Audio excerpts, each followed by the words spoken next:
Marami din naman natatanggap na kamukha daw. And I love that compliment. Kasi yun naman, blooming, di ba? Oh my God, napakaganda. Ito isang, minsan na naman, totoo, ayoko sumama sa'yo sa picture. Biro lang.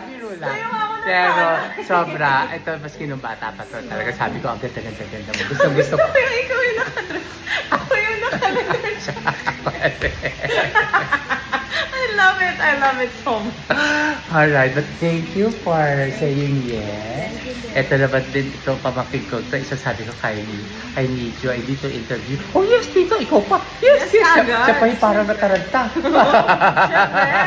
Thank you very much, Kylie. And are you looking forward to today's conversation? Ngayon pa lang, I will invite you guys to watch it. I'm sure it's really good. Yeah. Kasi our conversations off-cam are really special to me. So, paano pa kaya pag na-share namin sa inyo? Right. So we're both looking forward and so excited. So